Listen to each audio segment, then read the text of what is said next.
In one sense,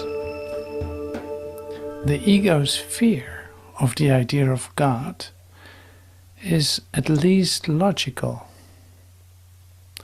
because this idea does dispel it. Fear of dissolution from the higher source then makes some sense in ego terms, but fear of the body, with which the ego identifies so closely, is more blatantly senseless. See, in one sense, the ego's fear of the idea of God is at least logical, because there's no such thing as an ego. Like, it's, if you really look at it, it's gone. And its fear is this, it's the dissolution. It's like you see right through it and it disappears. It has no reality whatsoever. See, that fear for that makes some sense, here it says.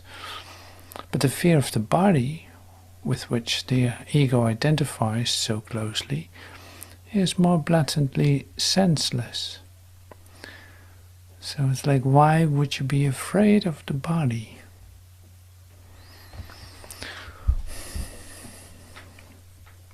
And of course we continue tomorrow with the next step then is like, when the ego's home. Like, what is the ego's home? Is the body.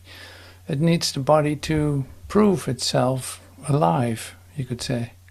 And it might still be from chapter 4, I think it is. So let me see. The ego's fear.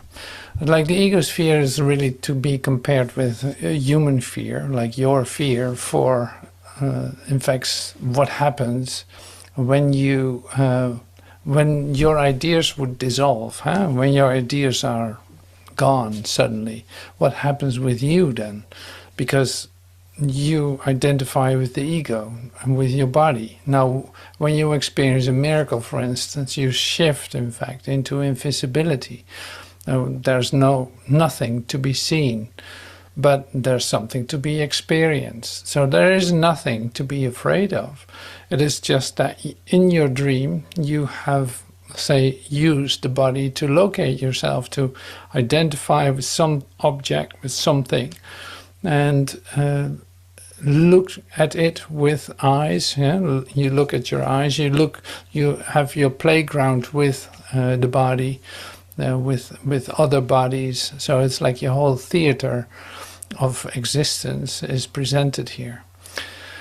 So to give that up would feel like a sacrifice, and the fear of losing all of that is really in fact not what it appears to be. Like, it's not necessarily the fear to give that up, but more like the fear of seeing that it's not true. Like, you're afraid of the light that would dispel literally the whole idea of the whole construct of yourself, the whole idea of how you have seen yourself and make yourself, how you make yourself, how you confirm yourself. So this is quite huge to read, and so in the course there's more where this comes from. Like, there's a whole chapter about it. I think it's chapter 4 where this came from. And that's great to keep discovering and exploring, in fact. Not as a conceptual tour, but more as like you want to come to the truth of it. And when you come to the truth of it, the closer you come to the truth of it, you might even feel more resistance. You might even feel like, I don't want to do this. No, I'm not sure if I want to do this. Oh, pooh. And then you see also, like, now, actually, I'm inspired to still look for it, to really explore this more.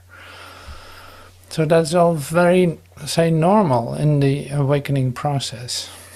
So the closer you come to, in fact, the dissolution of darkness, the more resistance you feel, because you feel like, it's, once I've seen this truth, I cannot not see it. I have seen it.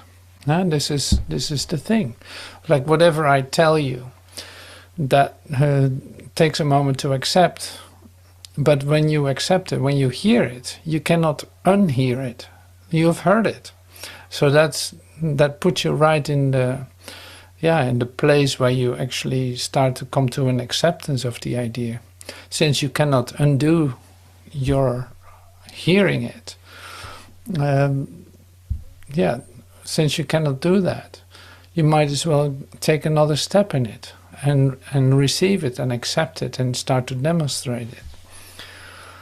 So that goes gradually in your time. There's no pressure.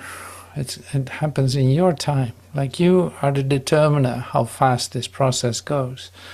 Nobody else. But you see, the body, in the whole story, the body is used completely for your self-identification.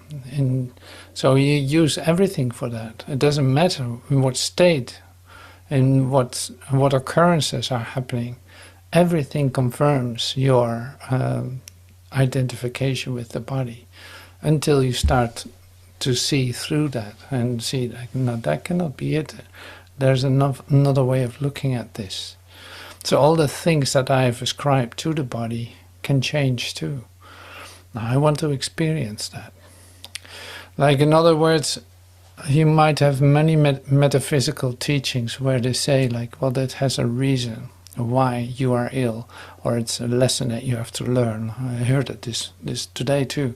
And like, well, here's the thing. If there would be a reason for it, that it happens, then this place would be real. So unless it is like the only purpose it could have is to recognize the unreality of this place, including all the symptoms, all the classifications, all the differences that you are perceiving, the dissolution of that is the awakening. And the lesson then is to release that idea, not thinking that because of this is happening. No, there's no reason for your illness. There's no reason for your pain. There's no reason. Otherwise this place would be real, and the place where you find yourself isn't real.